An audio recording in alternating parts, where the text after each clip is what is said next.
Good morning বন্ধুরা। তো আমি মন্দির পরিষ্কার করতে গিয়ে এইটা পেলাম, পুজোতে দিয়েছিলাম শাকালু।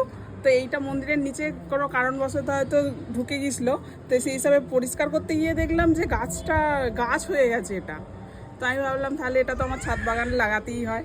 তো সেই হিসাবে মিস্ত্রির কাজ হচ্ছিল, এই যে কাজ হচ্ছে মিস্ত্রির কাজ, এইটা একটা ঘরের মতো হচ্ছে।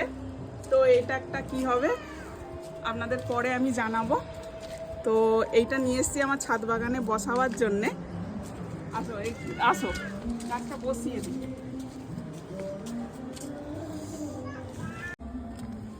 এই যে গাছটা বসিয়ে দিলাম, দেখা যাক কি হয়, গাছটা হয় কিনা। বেগুন গাছেরই তো বসাচ্ছ? হ্যাঁ, এই যে বেগুন গাছগুলো সেই যে দেখিয়েছিলাম না, নিজের হাতে যে চারা করেছিলাম, এই যে এইখানে বসিয়েছি। এই যে দেখুন ঢেঁড়স গাছ বসিয়েছি। এই যে এই গাছটা প্রচুর জোর পেয়েছে, এর মধ্যে পুঁই গাছও আছে।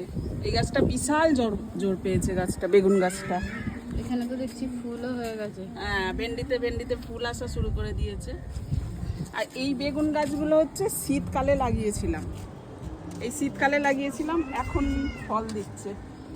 এই যে এটা তুলে নি, এটা তুলে নেওয়ার হয়ে গেছে। এটাও তুলে নি, বড় হচ্ছে না আর কি, ছোটই হচ্ছে বেগুনগুলো। আর লাউ তো প্রচুর হচ্ছে, এত লাউ হচ্ছে মানে বলার মতো না। এবার গাছটা আমি কাটতেও পাচ্ছি না, যে কেটে ফেলে দেবো, এবার এত ফল হচ্ছে। তো সেই হিসাবে গাছটা কাটতেও খুব মায়া লাগছে আর কি। আর এই দিকটা শশা গাছ বসিয়েছি, এই যে শশা গাছ বসিয়েছি। শশা গাছটাও তো খুব ভালো জোর পেয়েছে, দেখি কেমন ফল। এই যে ফুলও আসতে শুরু করে দিয়েছে।